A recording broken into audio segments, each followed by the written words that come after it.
मार्ग की ओर जो समाज बढ़ता चला जा रहा है, जब समाज समझाने में न सुधर रहा हो तो उसे सुधारने के लिए निश्चित है प्रगतिपंथता का दंड का मार्ग अवश्य चलता है। और मेरे द्वारा 25 वर्ष पहले सार्वजनिक मंच से माइक में घोषणा करके कहा गया था कि 25 वर्षों से 30 वर्षों के बीच का एक ऐसा अंतराल आएगा जिसमें एक ऐसी महामारी पैदा होगी जो महामारी करोड़ों करोड़ों लोगों को निगल जाएगी, और ऐसा विश्व युद्ध होगा जो एक भयानक रूप धारण करेगा।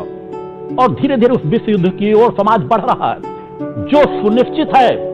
समय कुछ आगे पीछे हो सकता है, मगर मैंने कहा कि मेरी कही हुई भविष्यवाणी कभी भी निश्चित नहीं होगी।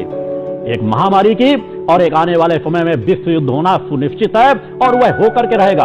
और मैं मानता हूं युद्ध कभी के लिए किसी के लिए हितकारी नहीं होता, उसमें निश्चित रूप से विनाश होता, मगर वर्तमान में एक विश्व युद्ध की आवश्यकता है। उस विश्व युद्ध की आवश्यकता है। अगर आवश्यकता नहीं होगी तो ये आगे और बड़े भयानक विनाश की ओर चलती चली जाएगी। आप विश्व का आंकलन करके देखो, क्या वर्तमान विश्व में कहीं शांति नजर आती है? कहीं सत्य पथ की ओर कोई क्षेत्र बढ़ रहा है? कोई देश अपनी पूरी सामर्थ्य को उधर लगाने का प्रयास कर रहा है?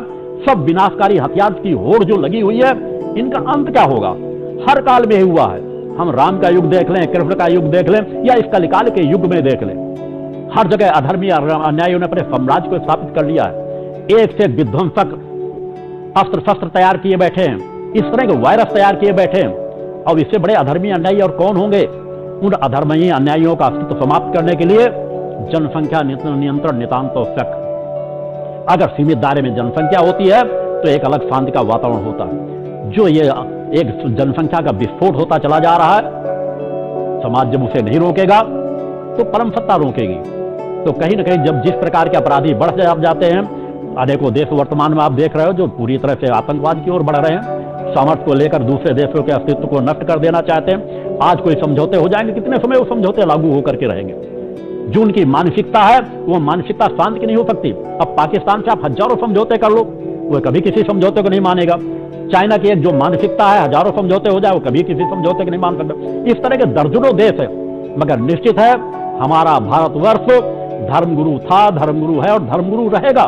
भारत के अस्तित्व को कोई नहीं मिटा सकेगा।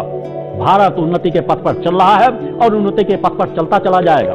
निश्चित है कुछ न कुछ क्षतियां